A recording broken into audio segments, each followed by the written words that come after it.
Ganun talaga eh.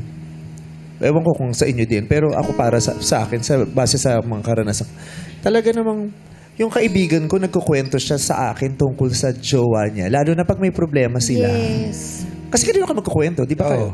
Tama. Eh, side niya yun, syempre. Bahagi yun ng friendship eh. Talaga Oo. man nagkukwentuhan kayo tungkol sa mga jowa eh. Di ba?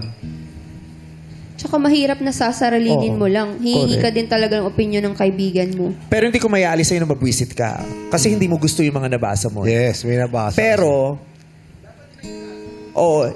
isa din, dapat mauno na hindi lahat talaga dapat malaman natin kung anong pinag-uusapan nila. Pati yung pag-check sa social media, no talaga sa akin yun na. Yung checkin mo, anong pinag-uusapan nila magkakaibigan? Diba, sometimes, masasaktan kapag nalaman mo kung anong pinag-uusapan nila eh. Pero karapatan kasi nilang pag-usapan din yun. Yes. 'Di ba? Yung gano'n, yung at saka lalo na pag alam mong kaya mo anytime tumingin dun sa cellphone mo. Anytime na mapaparaning ka, tapos mag-aaway kayo na mag-aaway. Simula na yun. Meron ding tinatawag na reservation. Yung kanya yan. Privacy. Cellphone mo, sige iyo yan. Cellphone ko. Social media mo, social media ko. 'Di ba? Yung sa kami nga ni Ayon may tinatawag kami yung opisina. Pag nandun na siya sa baba, opisina niya na yun. Hindi ko siya guguluhin na yung kung anong gawin nila doon sa yung opisina niya, yung gawaan niya ng bisikleta. Man Diba? cave. Man cave na cave. yun. Ako din may opisina din ako. Ang opisina ko yung sofa. Yung sa sala, pag nandun ako, lalamunin na ako nun. Diba? Wag mo papakialaman yung mga nakalagay dun sa mga gilid ko.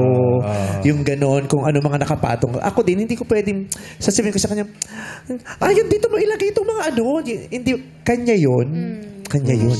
Space na yun eh. Akin to. Oo. Kaya nagbibigay sa kapunta, sa office, ganon. Tapos wala na kaming ano, lalo na pag magkakasama silang magbabarkada, hindi ako yung, anong ininom nyo? Anong ginagawa nyo? Anong pinag-uusapan nyo? Yung may baba ka ng baba, yung, anong oras na? Hindi pa kayo tapos? Okay, tanong, anong oras sila uuwi? Hayaan mo sila. Para ikaw din, di ba? Mayroon ka din, yung hindi laging yung natatakot ka dahil baka hindi niya na gusto yung ginagawa mo o hindi niya, yung freedom. Iwala. Pero I think it will come with maturity. Yes. Oo. Kasi syempre mga bata, Bata pa. nag-experiment, Tama, 'di ba? Nag-experiment na ano naman 'yon? Okay lang na pinagdaanan niyo. Oh, part of life. Okay lang 'yung na pinagdaanan. It doesn't make you a bad young person. 'Di ba?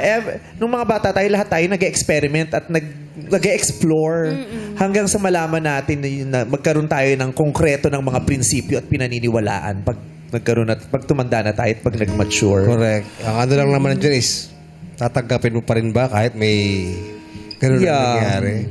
Oo. At saka, habang tumatanda tayo, dapat natututo tayo mag-adjust. Yes. Adjustment, yung ganun.